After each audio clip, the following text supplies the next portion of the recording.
Pues buenas tardes y bienvenidas de nuevo a esta nueva sesión de STEM Talent Girl. Hoy, 19 de mayo a las 4, tenemos una masterclass muy esperada de la mano de Pepita Marín Rey Stoll. Ella es CEO y cofundadora de We Are Knitters y es además secretaria primera del Ateneo de Madrid y consejera de Prisa. Ahí es nada. Ella nace en Madrid en 1987. Estudia empresariales internacionales en ICADE y en CSEM, en Francia. Es premio Princesa de Girona 2020 en la categoría de empresa y emprendedora en Endeavor. Ella es muy activa en el fomento del emprendimiento femenino y en eliminar la brecha económica en el emprendimiento. Además, como os decía antes, es consejera independiente de Prisa. Con 23 años y después de trabajar en una auditora internacional, Marín funda en 2011 We Are Knitters con Alberto Bravo, su compañero de Pricewaterhouse, con 10.000 euros de inversión, que cuenta actualmente con 40 trabajadores en Madrid y ahora factura más de 18 millones de euros. Es decir, paso de 10.000 euros a 18 millones de euros. El 95% fuera de España, en Estados Unidos, Francia o Alemania. En un sector nicho, tan nicho como es el tejer. Imaginaros, ahora nos va a contar después un poquito acerca de la empresa.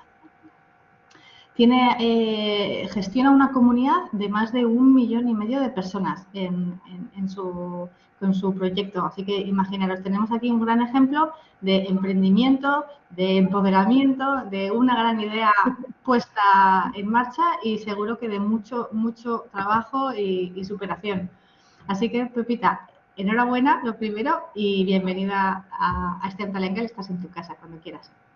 Genial. Oye, pues millones de gracias, Enar, y millones de gracias a la Fundación ASTI, a la cual conozco muy bien por Vero, y me hace la verdad que mucha ilusión estar hoy aquí con vosotras. Además, me hace mucha ilusión porque me hubiese gustado mucho a mí que a vuestra edad tener este tipo de acercamientos o que me hubieran contado un poco mejor no solo cosas del emprendimiento, pero bueno, un poco experiencias de otras mujeres. Le comentaba antes a Enar que yo os voy a contar primero un poco la trayectoria, que yo creo que es lo que más os puede, yo creo que valer por la edad que tenéis y demás, y luego un poco del negocio, lo que decía Enar. Pero tendremos unas preguntas al final, pero también yo creo que lo mejor es que las vayáis haciendo según surjan, porque hay veces que si no, pues por ejemplo me enrollo mucho en una parte logística que nos interesa tanto y luego no hay tiempo para, no sé, para que preguntéis. Digamos que a mí me ayuda a guiarme, yo creo que a vosotras es la manera también de que digamos que esto sea lo más útil posible. Entonces, antes de contaros un poco la presentación de la empresa, que Enar ya la ha introducido, hoy en día We Are Knitters tiene una sola, tiene dos oficinas, pero la principal está en Madrid, aunque el 95% de las ventas lo hacemos fuera de España y es algo de lo que estamos, la verdad, particularmente orgullosos, y yo siempre digo medio en broma, medio en serio, que We Are Knitters es la startup más tecnológica de España. Es mentira, pero es verdad que sin un foco muy temprano en la tecnología, sin una inversión muy fuerte en tecnología desde el principio, no hubiésemos conseguido con tan poco dinero en una oficina en Madrid controlar un negocio mundial. Además, un negocio que todo es online, la venta es online, la comunicación es online, todo es online, pero la venta, el transporte es físico, porque vendemos ovillos y kits para tejer. Lo vendemos por internet, lo comunicamos por internet, todo se hace por internet, pero no quita que la lana que viene de Perú, de España, de Portugal, de donde sea, va a los almacenes que están en Alemania y en Estados Unidos y de ahí se distribuye a todos, ¿no? Entonces es una cosa muy online, pero muy física también. Entonces, os quería comentar cómo llegué hasta aquí. No es una pasión hecha negocio, que es lo que mucha gente cree, porque al ser una cosa que es como tejer, que es un hobby, un entretenimiento, mucha gente piensa que mi pasión era tejer y que de eso hice el negocio. No es para nada así. Yo no tejía entonces y he de decir que a día de hoy tampoco tejo. A mí la pasión me viene por los textiles, más la parte de la moda, otra parte.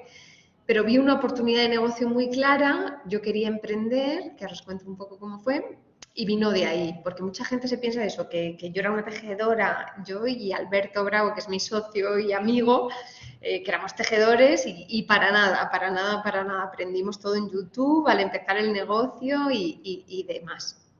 Entonces, bueno, pues lo dicho, yo voy a empezar un poco en orden cronológico, más o menos como... Ah, es que no veía si tengo preguntas. Aquí, vale, ya está, es aquí. No te O sea, preocupes que te las voy contando, Pepita. Vale, las vais diciendo, vale, fenomenal. Nada, pues eso, animaros a que las vayáis haciendo y de lo que sea, de la parte más personal, de la parte más profesional, del negocio, de lo que realmente creáis, porque yo creo que es lo que puede ser útil. Entonces voy a empezar en orden cronológico, un poco como de cuando yo tenía vuestra edad. Yo empecé, para que os situéis, a emprender muy ardientes cuando tenía 23, que es muy, muy joven para lo que es el emprendimiento. Que siempre lo digo, emprender joven tiene sus ventajas y sus inconvenientes. Los inconvenientes es que no tienes dinero, no tienes contactos y sobre todo no tienes experiencia, no solo en un sector, no tienes experiencia en nada en la vida, en realidad. Entonces, bueno, pues hay veces que la manera de afrontar problemas, la falta de perspectiva, pues la juventud no es lo ideal, pero por otro lado te puedes arriesgar mucho más porque no tienes nada que perder. Es decir, a mí me dicen, yo dejé Price por esto, y me dicen, ay, qué valiente. Y yo digo, no, valientes son los que emprenden con 45 años, que tienen 20 años de experiencia, una carrera, una hipoteca, hijos y demás, que los hay, ¿no? Entonces ellos son los realmente valientes, ¿no? Yo que no tenía casi nada que perder. Y entonces yo me retrotraigo a vuestra edad y además me encanta compartirlo porque realmente yo me sentía perdida, sin ninguna dote especial, y sobre todo sin ninguna vocación. Yo no soy la típica emprendedora que se veía que iba a ser emprendedora, porque hay muchos colegas emprendedores que cuentan, lo habréis oído muchas veces, las historias de, bueno, ya se veía en el patio del colegio que vendía limonada, ¿no? Vendía entradas para las discotecas. Y en mi caso no era para nada así, o sea, no había ningún signo de que yo fuera a emprender, ni que fuera especialmente buena vendiendo nada, ni tal. Y yo no tenía ninguna vocación. Veía compañeras que sí que tenían muy claro que querían ser arquitecto, médico, abogado, aunque sea porque su madre era abogada, ¿no? Y lo tenían muy claro desde el principio y yo decía, pues qué envidia, ¿no? Y llegué a estudiar en un colegio francés y llegué cuando se tuviera que elegir, que era 2 años antes, y yo no sabía y mis padres me obligaron un poco a hacer ciencias porque me abriría más puertas en teoría y demás.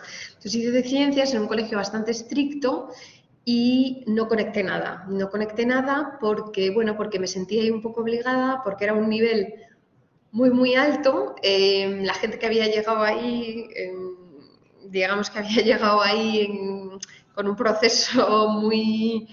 que iban descalificando a gente, entonces estaba con gente muy, muy lista, que les encantaba la física, la química, las matemáticas, y yo estaba ahí un poco obligada, no era ni la mejor, como era un poco empollona, pues tampoco era la peor de la clase, pero no fueron las condiciones ideales para que yo hiciera ni en ingeniería ni nada. Y al salir, yo no había salido de España hasta tener 17 años. Y yo lo que quería era ver mundo, estaba un poco harta, la verdad que esto no está bien decirlo, pero estuve en un colegio que realmente tuve que estudiar muchísimo en primero y en segundo de bachillerato, o sea que era hasta las 2 de la mañana y yo pues no quería meterme en una ingeniería y estar ahí. Entonces seguía sin vocación y entonces hice empresariales internacionales, ¿no? Que empresariales es lo que hace mucha gente pues que no tiene vocación y que luego dice, bueno, pues me siguen abriendo puertas y demás. Y lo hice en Francia, que era lo que yo quería, que yo me quería ir de casa, quería irme quería conocer mundo. Estuve 2 años en Francia y luego 2 años aquí. En esos 2 años en Francia, además hice prácticas, fui azafata de vuelo allí de manera internacional, o sea, me lo pasé muy bien, conocí mundo, conocí la vida y volví aquí. Tenía que hacer unas prácticas larguísimas aquí. Estaba en ICADE, que todo te llevaban a la banca, a la consultoría, en el caso que fueras muy bueno, o a las auditorías, era todo como muy elitista en ese sentido. Entonces hice unas prácticas en Oliver Wyman, que es una consultora de estrategia pues muy buena, que no me gustó nada. Era hacer pricing para Telefónica, era trabajar hasta las 4 de la mañana, que no me importaba, pero bueno, lo único que me gustó de esas prácticas era que me pagaban mucho. Y acabé la carrera en 2009, con 21, y seguía sin tener ninguna vocación, y era una época que emprender no estaba tan de moda como ahora. Nadie hablaba de emprender, había algún caso muy, muy raro de emprendimiento y tal, pero en España, pero no tanto. Y entonces en 2009, crisis brutal en España, vosotros no os acordáis, pero una crisis muy, muy potente, y acabé en auditoría, en PricewaterhouseCoopers, que ahora se ve como una gran marca, gran tal, pero para mí era un fracaso, porque en la escala de éxitos o de, no sé cómo decir, lo que tenía mi universidad, que era un poco elitista, esto era como lo peor, ¿no? O sea, si eras muy, muy bueno, te ibas a un banco de inversión, si eras un poco menos bueno, te ibas a una consultora de estrategia. A mí no me cogieron ninguna de las dos cosas, y si era pues menos bueno, pues te ibas a hacer auditoría financiera. Entonces, una vez más, estaba yo un poquito ahí, digamos, resignada, ¿no? Bueno, estoy haciendo esto pues porque necesito trabajar, porque quiero empezar a trabajar y sin más. Y empecé, y la verdad es que no me disgustó, era auditar cuentas de empresas muy grandes, siendo el último eslabón. Y yo ahí todavía no sabía ni lo que era emprender, ni había casos claros, ni recuerdo tener yo una súper ambición de emprender. Y bueno, si vais teniendo cualquier pregunta me decís, pero bueno, para contaros el momento en el que emprendí, que viene aquí, yo llevaba ya un año en Price, y mis padres compraban El Mundo, que venía con una revista que se llama Yodona, y tenía una página de emprendedoras. Cada semana venía un caso. Entonces yo ahí empecé a verlo, y muchas veces ahora cuando me preguntan ¿qué hace falta para que haya más emprendedoras? Digo, pues referentes, ¿no? Que los medios de comunicación lo publiquen, porque fue como yo dije, pues mira, emprender puede ser una opción. Y entonces en ese momento yo dije, y me gustaba la moda, pero me gustaba la moda como a cualquier chica de 22 años que tenía en la época que le gusta la moda, o sea que tampoco era una cosa demasiado profesional ni nada. Y entonces empecé a buscar modelos de negocio, pero un poco como por hobby, no en plan voy a emprender ya. Pero bueno, ya tenía un poco, viendo esas otras emprendedoras en la revista de Yodona, ya tenía ahí un poco la semillita, la espinita, oye, pues no todo es trabajar en una auditora, en una gran multinacional, también se puede emprender. Y entonces vi cómo había una tendencia muy fuerte en Estados Unidos entre la gente joven, cool, los hipsters, esto es hace 12 o 13 años, ¿no? En 2009, que pues hacían cosas con las manos, en contraposición un poco a la hiperconexión que ya entonces había, que era menos que la que hay ahora. Pero bueno, y entonces pues hacían cookies, tejían, se hacían su propia ropa, era como un movimiento un poco en respuesta a la hiperconexión y porque la gente necesita hacer cosas con las manos. Y vi y dije, bueno, esto es una oportunidad, seguro que acaba llegando a España. Y se lo conté a Alberto Bravo, que era amigo mío de Price. Teníamos en Price un máster que hacíamos los fines de semana y estábamos juntos y éramos amigos, nos habíamos hecho amigos. Y le comenté, a él le gustaba también la moda, le dije, oye, ¿qué te parece esto? Y demás. Y presentamos la idea a un concurso que hizo la universidad mía,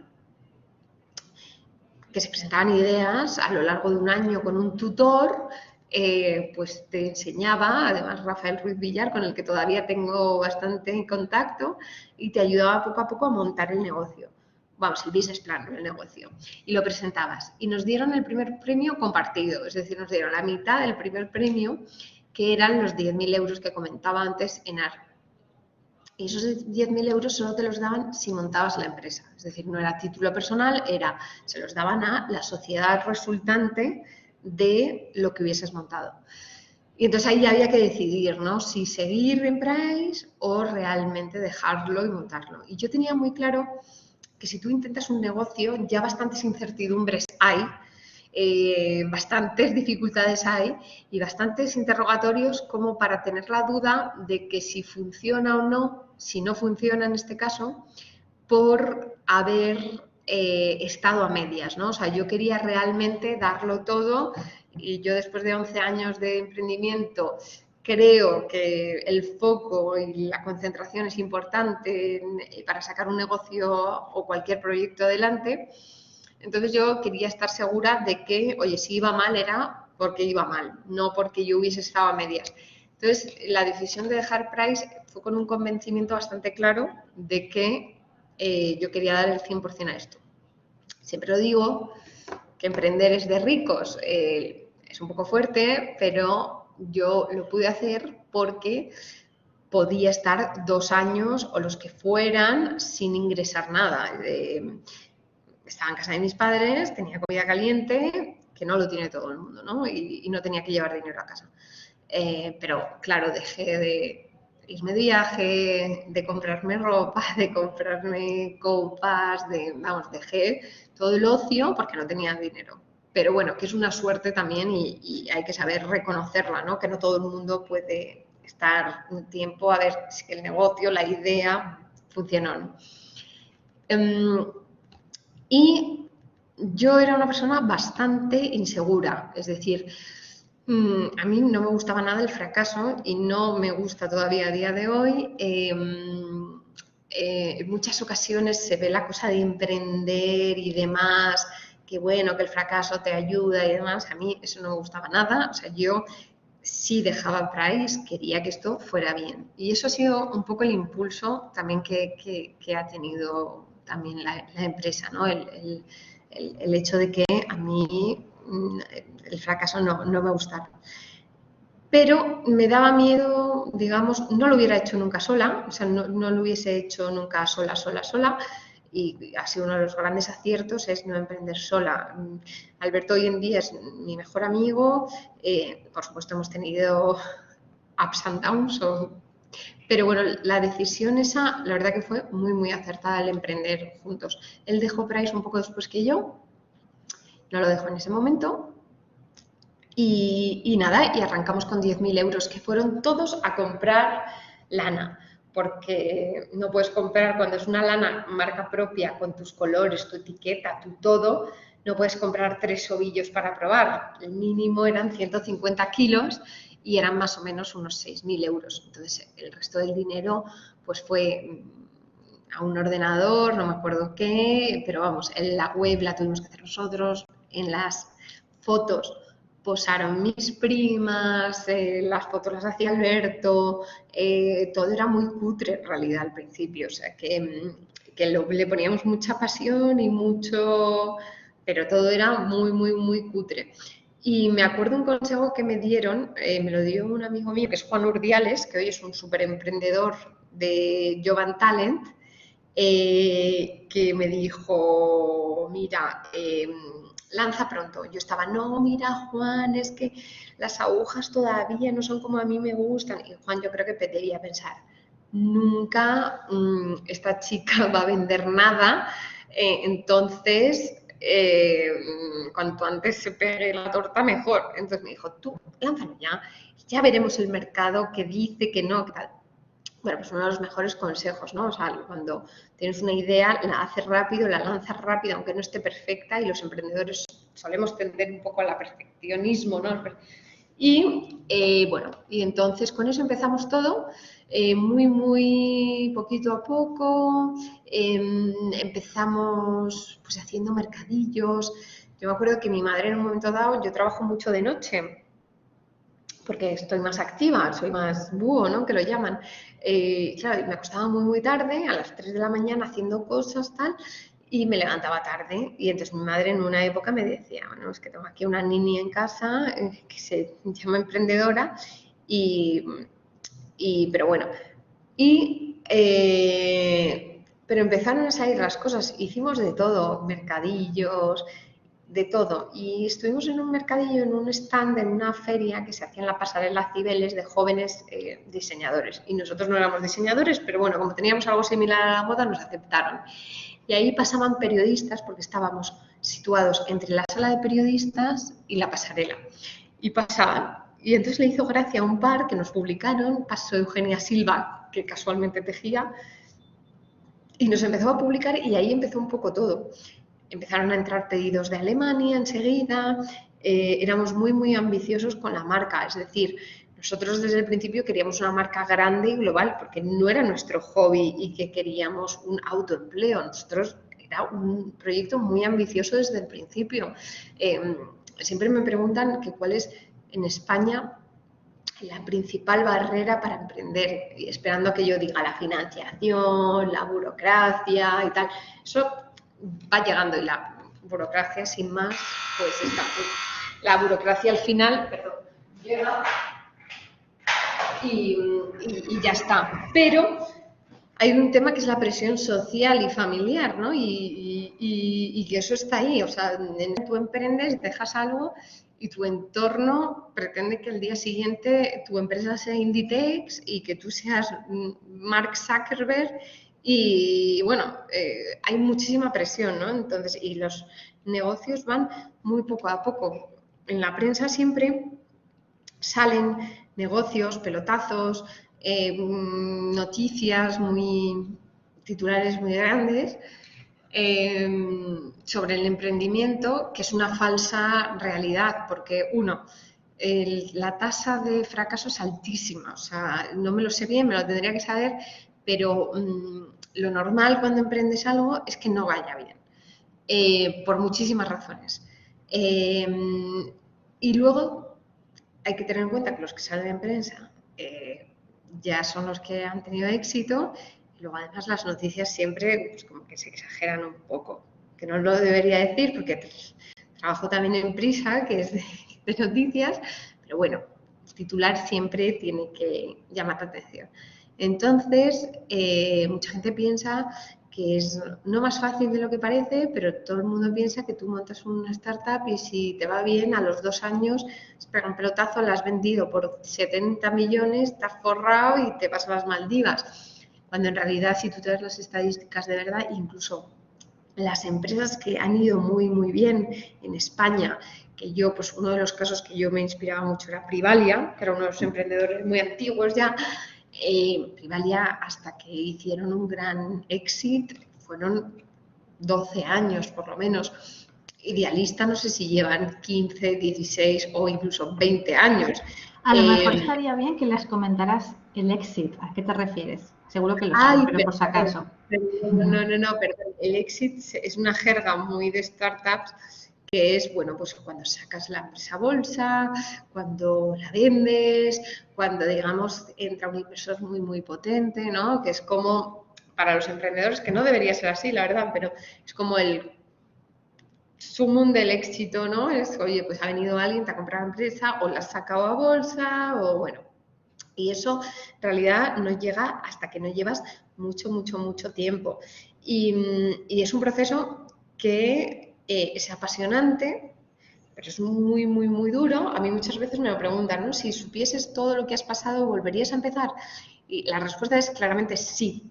Pero por el camino ha habido muchas veces que he dicho, madre mía, ¿por qué me he metido en esto? ¿No? O sea, ¿por qué estoy yo aquí? No estoy tranquilamente en Price o siendo funcionaria o lo que sea. Y además a mí me pilló muy joven todo, porque hay situaciones muy, muy incómodas, muy, muy difíciles, de despedir a muchísima gente,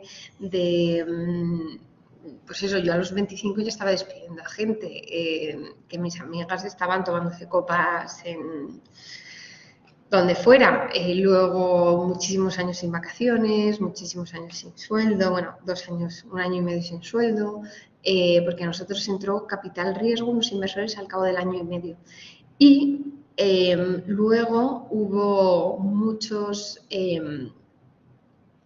tribunales, bueno, cosas como los hackeos, comisarías, abogados y demás, que yo cada vez que puedo contar mi experiencia cuento todo lo positivo, pero me parece importante también contar, ¿no? Bueno, pues que como todo en esta vida tiene sacrificios, ¿no? O sea, y en esto yo creo que todavía más. Pero bueno, 11 años después es una empresa que factura casi 20 millones, que somos 40, yo siempre lo digo, que estoy muy orgullosa,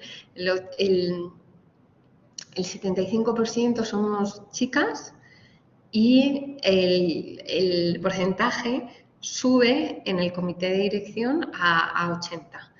Que bueno, que a mí que últimamente, pues como al ser pocas mujeres emprendedoras, pues voy a muchas cosas, priorizo mucho y siempre voy pues a cosas de chicas, ¿no? Y de fomentar el emprendimiento femenino, porque hace falta, creo que hacen falta más referentes, hace falta más gente que bueno, que se anime y que tenga éxito y que seamos más. Entonces, por eso me encanta cuando me llaman a cosas del emprendimiento femenino.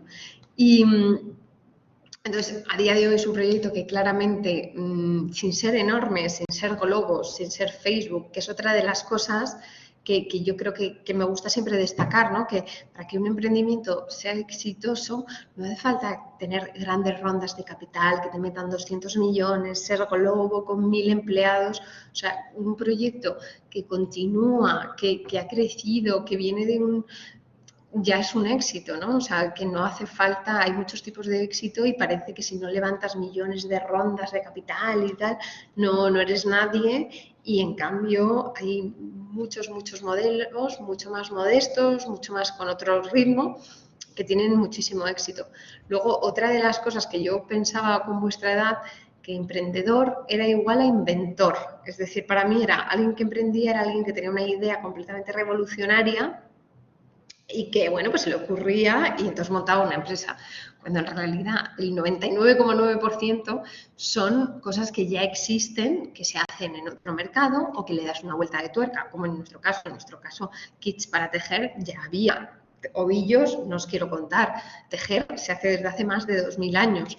Entonces, eres más viejo casi que el mundo. ¿Y qué cambiamos? La manera de comunicarlo. La misión de We Are Knitters era llevar el tejer a la gente joven, a las nuevas generaciones, y para eso hicimos 2 cosas. Uno, un packaging, una imagen más cool, más moderna, patrones que te atrajesen, una imagen, un packaging, toda la experiencia. Y 2, hablar como los jóvenes, ¿no? Antes, cuando nosotros llegamos aquí, pues te ibas a la mercería, no entendías nada cuando abrías los patrones, era todo muy rancio, era todo muy, digamos, muy viejo. Entonces, una de las cosas fue hablar el idioma de la gente en los patrones, hablar por redes sociales, por Facebook, luego Instagram, ahora TikTok, Pinterest y demás, luego comunicarnos online, como la gente joven se comunicaba, y digamos que fue una idea que ya existía, pero modernizada. Entonces, bueno, siempre me gusta comentar esto porque era algo que yo también pensaba, ¿no? Y luego también he dicho antes que emprender es de ricos, era una forma un poco de provocar, pero bueno, sí que hay que tener un pequeño colchón. Y también lo que me ha dado tiempo es que o tienes, bueno, como todo en la vida, o tienes tiempo o tienes dinero. Entonces, nosotros en aquella época no teníamos dinero, pero sí que teníamos tiempo, ¿no? Porque, bueno, pues Alberto y yo teníamos toda la vida por delante, toda la carrera por delante. Entonces, nosotros hicimos todos los vídeos, hicimos toda la web que nos llevó, le hicimos con Wix.com, que es bastante fácil, pero bueno, aún así nos llevó muchísimo tiempo, que no teníamos ni idea ni de tecnología, ni de lo que era una web, ni de nada. Pero si tienes tiempo y eres autodidacta, pues te metes en internet, te metes ahí no sé cuántas horas en YouTube. Los primeros proveedores los encontré por internet después de decenas de horas de búsqueda, de preguntar, de millones de pero se hizo todo con muy poco dinero. Hoy en día, gracias a online y las nuevas tecnologías, es muy fácil con poco dinero montar un negocio. Pero ¿qué pasa? Que entonces hay mucha competencia, porque si hay mucha gente que lo hace, porque es muy barato, hay mucha competencia. Y entonces, al principio los inversores a nosotros veían un pero muy grande a nuestro negocio, que hoy en día es la gran oportunidad, de hecho, que es un mercado de nicho. Un mercado de nicho significa que es un mercado pequeño, porque, por ejemplo, si tú emprendes en la moda en general, que era lo que yo quería, en la moda mujer, confección mujer, que es un mercado que tiene muy, muy grande, billones de euros, billones de dólares en el mundo, uno de los más grandes. Pero ¿qué pasa? Que hay muchísima competencia y o te diferencias por precio, y estaba Inditex, H&M, o te diferencias con algo muy diferencial. Esto en moda o en todo. O vas por precio o es que lo tuyo es muy diferente y te van a comprar porque es muy, muy diferente. En aquella época pues estaba Privalia, que era un modelo de flash sale que en aquella época era revolucionario. Entonces pues era moda con un modelo muy diferencial de descuentos, flash o lo que fuera.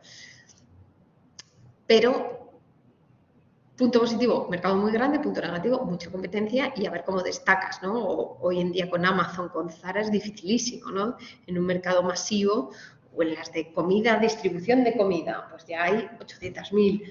En las de cosas, mercados muy grandes. Y hoy en día, con todo este desarrollo, en el nicho justamente está la oportunidad, o sea, donde puede haber todavía oportunidades de negocio es en cosas que pasan por debajo del radar. Por ejemplo, el tejer nadie, pues no tenemos competidores enormes, y si son enormes son muy, muy viejos, y si son muy viejos que no son online, y por eso nosotros estamos triunfando. A día de hoy somos líderes online en nuestra categoría, estamos en 16 países, hemos conquistado Estados Unidos sin dinero, que eso en teoría nadie lo había hecho. Entonces, bueno, tiene sus pros y sus cons. Y entre tanto, tuve un hijo con 27 años, entre tanto me casé y me divorcié, yo trabajaba hasta que llegó el niño todas las horas que estaba despierta, no sabía cómo lo iba a hacer, y llegó de sorpresa y me ayudó mucho a ser más ordenada, más eficiente. Ahora tiene 7 años y yo siempre lo digo, yo he tenido la gran oportunidad de tener, uno, mucha ayuda, pero dos, también versus cuando me preguntan sobre la maternidad y demás y cómo impactan las carreras, porque suele impactar de manera muy, muy importante, porque se suelen tener entre los 30 y los 40, que es cuando la carrera está despegando. Siempre digo que siendo emprendedora tenía la opción de al día siguiente, si había pasado una mala noche, no ir a trabajar. Yo siempre iba al final, pero el tener la opción simplemente en tu cabeza te tranquiliza muchísimo, ¿no? Y entonces a mí esa paz me ha ayudado mucho a compaginar, ¿no? O por ejemplo ahora a las 5:30, a las 6, voy a buscarle y luego me pongo a trabajar, pero puedo ir a buscarle, ¿no? Entonces o sea, que siempre dicen, ¿cómo has podido siendo emprendedora? Y digo, yo creo que es incluso mejor que trabajando por cuenta ajena. Así que me he pasado 36 minutos hablando un poco y no he hablado mucho del negocio. Entonces, os voy a poner un poco la presentación. Sí, dale, es que estaba tan interesante que no te he dicho nada. Así que, Pepita, si quieres, puedes poner un poquito la presentación. Para Muy que la rápidamente os pongo la presentación para que, la voy a, espera, un segundito que con tanto la he quitado. A ver, la voy a poner un poco para que, ¿la veis? No. ¿Todavía no? Pero a lo mejor está tardando. A ver. Ahora está empezando. Ahora ya estás, ahora ya solo tienes que ir a la presentación. Vale, ¿ya? Sí, le das ahí a ocultar el aviso que te sale y ya estás. Vale, ¿está? Bueno. Sí. Básicamente, el 70% de las ventas son kits para tejer, que fue con lo que empezamos, está reduciendo, ahora cada vez nos compran más lanas sueltas, lo cual es estupendo. Trabajamos lanas 100%, de lana, de algodón, de baby alpaca, de bambú, de todo lo que sea, pero 100%. Y bueno, y una de las claves, lo que comentaba, son los diseños más modernos que lo que había cuando estuvimos. Bueno, aquí pone 16 millones, que era lo que hacíamos, el 99% se hace online, pero vamos a abrir nuestra primera tienda en Madrid, de hecho, que es nuestro 8º mercado, pero como lo tenemos aquí cerca, y la abrimos en julio. Nuestro primer mercado es Estados Unidos. Siempre lo digo, nosotros no vendemos un producto, vendemos una experiencia, que parece la típica frase de marketing, pero en realidad es real. Nadie nos compra un kit de una bufanda azul para tener una bufanda azul. Nos lo compran para estar un tiempo entretenidas. Es más competencia nuestra el cine que Zara. Somos entretenimiento completo. Y toda experiencia empieza por el packaging. La parte educacional, tenemos cientos de tutoriales para que enseñar a tejer, a hacer crochet, todas las manualidades. Por supuesto, el hecho de tejer es una experiencia en sí, por eso las lanas son buenas, las agujas son de madera, los patrones son chulos, para que la experiencia sea buena. Y luego, ¿qué nos ha ayudado a nosotros a crecer? Cuando hacemos algo con nuestras propias manos, lo primero que queremos es enseñarlo, porque estamos tan orgullosos y no es tan habitual. Entonces la gente lo empezó a compartir sin que nosotros dijéramos nada. Ahora mismo hay más de 300.000 fotos en Instagram con nuestro hashtag de gente que lo ha querido. Como nuestro objetivo era llevar el tejer a un público masivo y que todo el mundo, todos los jóvenes tejieran, hemos colaborado con marcas masivas, o sea, de beauty, de belleza, de moda, Anthropologie, Kiehl's, Zara, ahora hemos hecho... hicimos con Oisho, con revistas, con todo. Y luego nosotros somos conscientes de que no somos diseñadores, somos cool hunters, nosotros no queremos poner de moda nada. Al revés, pues si vemos que se llevan los volantes, pues hacemos un kit de los volantes. O este invierno vimos que se llevaba mucho un pasamontañas, la balaclava, pues hicimos un kit de la balaclava. Es la idea. Bueno, aquí están un poco desactualizadas, pero bueno, las redes sociales han sido lo que nos ha hecho crecer con muy poco dinero en mucho tiempo. También empezamos un poco en la prehistoria de las redes sociales. El tema de la sostenibilidad para nosotros es muy importante, pero no solo por los materiales, sino nosotros lo que creemos es que simplemente con el hecho de fomentar el tejer, estamos fomentando la sostenibilidad. Porque cuando tú tejes un jersey, si se te rompe, lo coses y te lo vuelves a poner. Si te regalan algo tejido, lo mismo, lo lavas a mano, lo lavas con cuidado. Y eso es la principal concienciación, ¿no? No comprarte 17 jerseys, que si se te rompe uno te compras otro y tal, sino el hecho de tejer también te da conciencia de lo que se tarda en tejer algo. Entonces, bueno, te hace pensar. La marca, el 50% se vende entre 18 y 55 años. Está hecha para esa mujer, el 80% son mujeres, pero cada vez hay más hombres que tejen. Está hecha para ese tipo de mujer y es la realidad de lo que es. Aquí está, pues eso, vendemos 27% en Estados Unidos, que con Canadá se queda en un 30%, 21% en Alemania.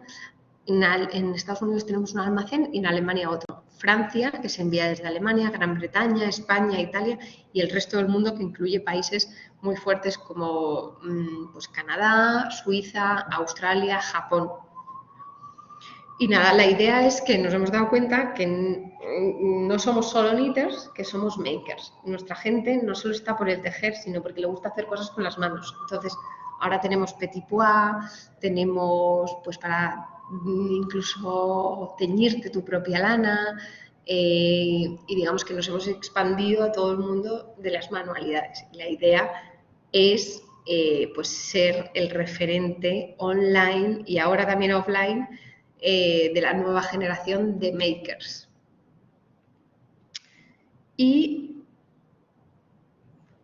Enar, ¿sí? Ya. Ya has dejado de proyectar, sí.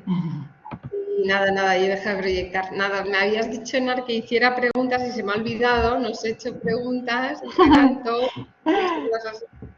que se me ha olvidado completamente, Pero bueno, no sé si ahora tenéis alguna pregunta o tanto de la empresa como de lo que, vamos, de lo que queráis.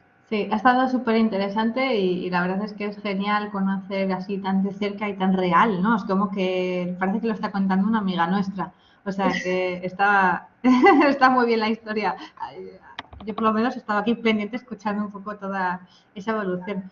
Qué bien, oye, me alegro. ¿Os ha gustado? O sea, no sé. Sí, chicas, venga, vamos a compartir un poco mensajes con Pepita e ir contando un poco las impresiones que os han dado y las preguntas que podáis tener. Y a mí ahora me gustaría, mientras escriben las primeras, me gustaría hacerte uno, Pepita, ahora que tienes ya una startup muy asentada. Eh, ¿cómo, ¿Cómo te organizas en tu día a día en cuanto al trabajo? O sea, ¿qué tiempo estás gestionando la empresa y qué tiempo estás buscando hilos y buscando nuevos proyectos, ¿sabes? Estando más en la parte creativa. En la parte creativa, bueno, pues por desgracia en la parte creativa tampoco estoy ya tanto, porque bueno, cuando una empresa crece, pues llegan otro tipo de problemas, entonces estoy mucho más metida en las finanzas, mi socio lleva más la parte creativa, pero bueno, yo ahora sí siempre estoy buscando cosas, me paso mucho tiempo en Pinterest, de donde saco muchísimas ideas, mucho más que Instagram, y viajamos muchísimo, que es lo que, bueno, pues a mí desde pequeña me gustaba viajar. Y ahora hay momentos en los que yo lloraba todas las semanas porque ha habido momentos que esto se me ha hecho muy duro y me han pasado cosas rarísimas y horribles, ¿no? Pero luego dices, bueno, es que estoy aquí, mis viajes no son a Albacete, con permiso de Albacete y tal, o sea, nosotros viajamos a París, a Berlín, a Nueva York, a Los Ángeles, a Perú, o sea, estamos todo el día por ahí y viendo cosas, y en los viajes también aprovechamos mucho para ver qué es interesante, qué se mueve, qué está de moda y trasladarlo un poco al mundo. Y bueno, yo luego, pues además, una vez la empresa creció y yo tengo un equipo ya que llevan, pues eso, que son gente ya muy potente, de repente yo empecé a tener menos trabajo y además autoimpuesto, ¿no? Yo hubo un momento que hasta los 30 y pico años estuve trabajando muchísimo y ya no trabajo tanto, ¿no? Me lo he autoimpuesto y entonces ahora trabajo, bueno, lo compagino con el Ateneo de Madrid, que es un proyecto que tengo estupendo de sociedad civil, que estamos ahí intentando impulsarlo. También soy consejera de Prisa, que mira, lo de consejera de Prisa, hay que no sé si lo habéis visto porque en mi época estaba muy de moda y que yo ahora me compare es como un horror, pero estaba muy de moda un discurso que dio Steve Jobs en Stanford, lo dio en la clausura. Entonces, en mi época, fue hace 10 años, y fue súper viral, lo habíamos visto todos, súper inspirador, que os recomiendo que lo veáis, son 20 minutitos. Y él hablaba de connecting the dots, o sea, que tú ha pasado, o sea, una vez has crecido, te das cuenta que hay muchas cosas en tu vida que conectan. Y yo me acuerdo que pues, hace 10 años dije, sí, bueno, pero eso está muy bien decirlo, pero bueno, a ver cómo conecto yo ahora los dots, que estoy aquí en la mierda auditoría, no sé qué y tal. Y luego, con el tiempo, te das cuenta que algo ocurre parecido. O sea, por ejemplo, ahora soy una de las consejeras más jóvenes de una empresa cotizada porque necesitaban una mujer, que es Prisa, en la empresa, necesitaban una mujer que supiese de cosas digitales por la empresa y demás, pero necesitaban a alguien que estuviese también en el comité de auditoría, porque el hueco que quedaba era el que también, aparte en el Consejo de Administración, estaba en el comité de auditoría. Y entonces me cogieron porque estuve en Price, en auditoría, entre otras cosas. Entonces, una cosa que hice totalmente resignada, pues te das cuenta que hoy en día Prisa es un proyecto que me encanta y que estoy aprendiendo un montón y me encanta. Mira, hay una pregunta, ¿por qué crees que esa actividad sigue siendo mayoritariamente realizada por mujeres? ¿Hay algo para intentar introducir a los hombres en esta? ¿Veis cambios? Sí. Nosotros pensábamos que todo hombre que compraba era para regalo, porque se seguía viendo pues una cosa, sigue siendo una cosa muy tradicional que hacían nuestras abuelas, ¿no? Entonces se seguía viendo, era un poco un estigma, o sea, si hay un hombre que teje, incluso hoy en día, le da vergüenza muchas veces decirlo.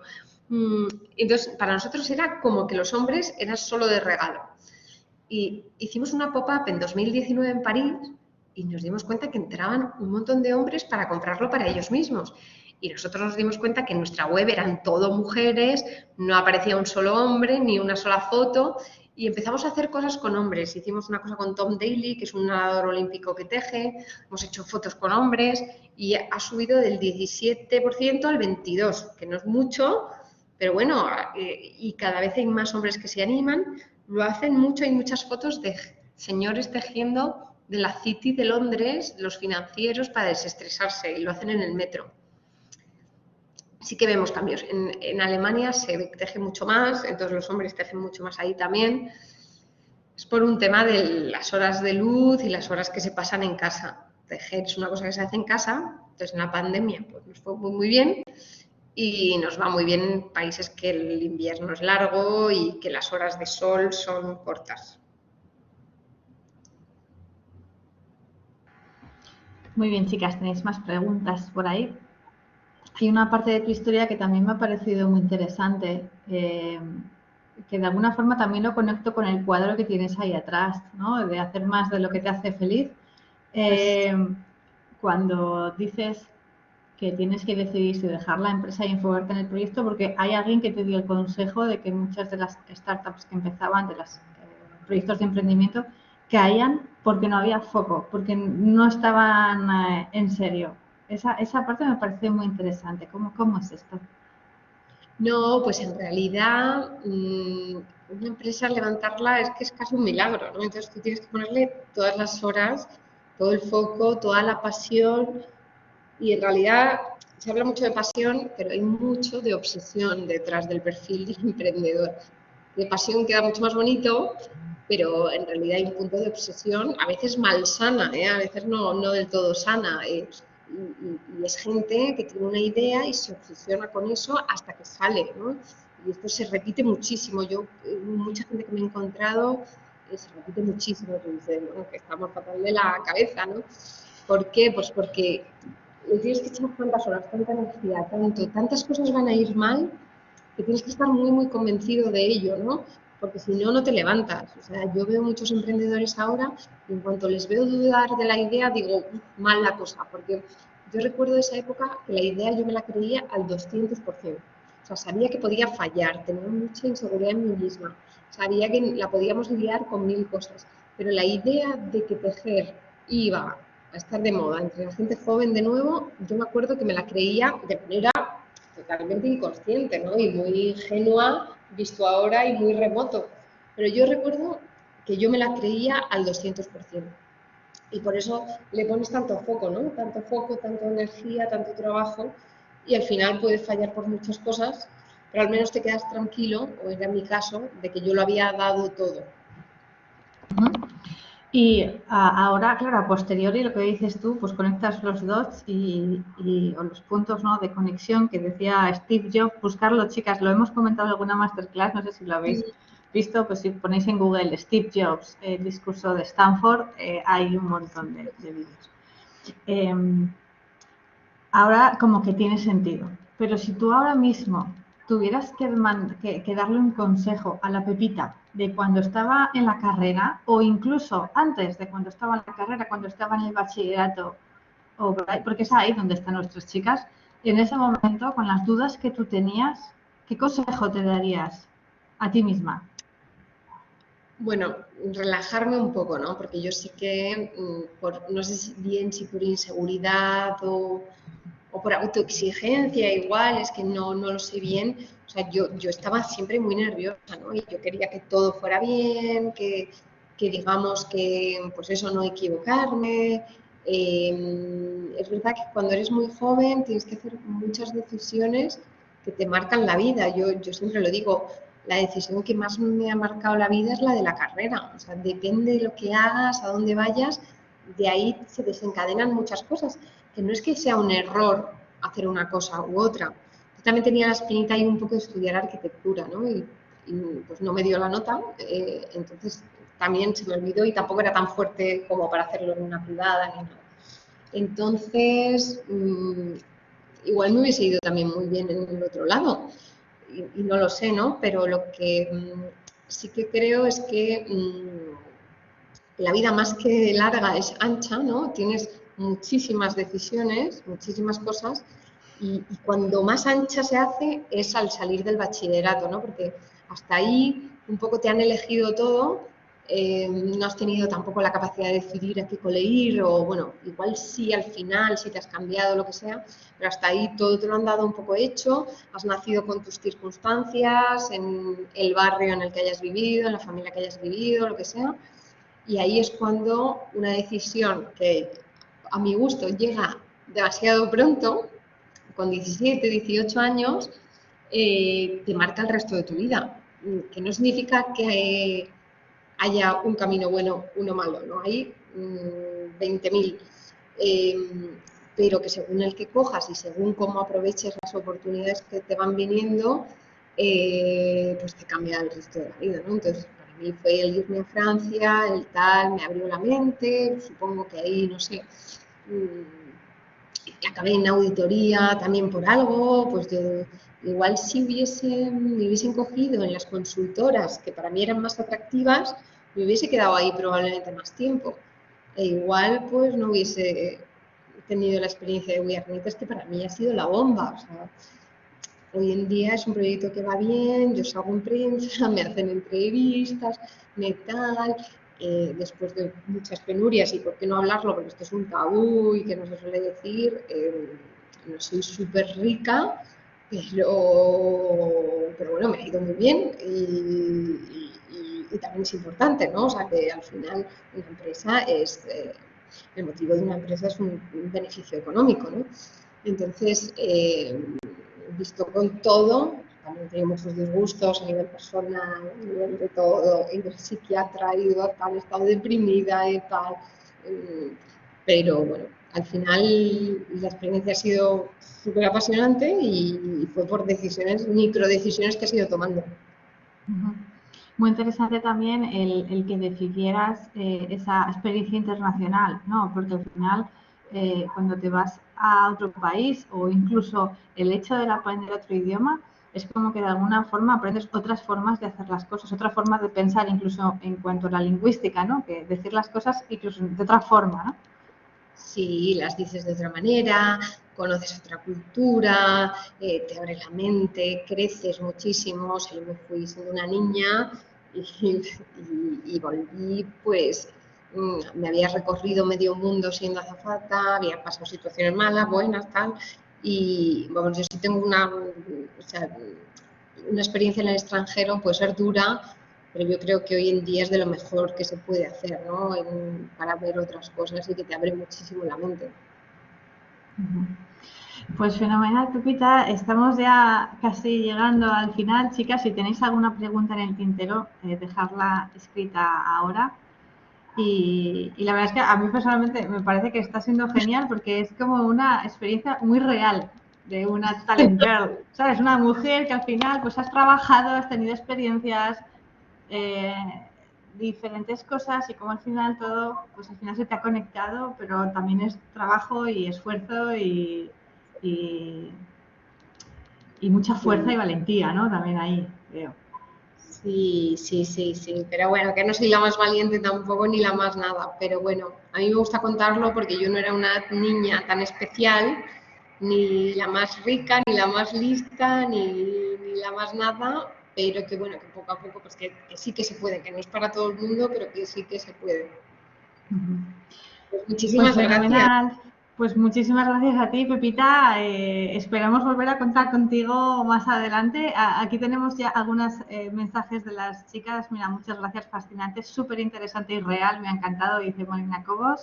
Me ha gustado mucho cómo nos has contado tu experiencia con tus cosas buenas y malas. Muchas gracias, te sigue Sandra García. Gracias, chicas, por vuestros mensajes, porque leeros es como que estáis Muchas aquí con gracias. nosotras. Muchas gracias a vosotras y espero que os haya gustado y que sobre todo que os sirva. Genial, pues espero que haya sido una experiencia bonita para ti y te mandamos un abrazo enorme de la Fundación ASTI. Muchísimas gracias, Pepita. Pues nada, un abrazo muy grande a todas vosotras. Venga. Suerte. Chao, chao, Hasta la chao, chao. próxima. Adiós. Gracias.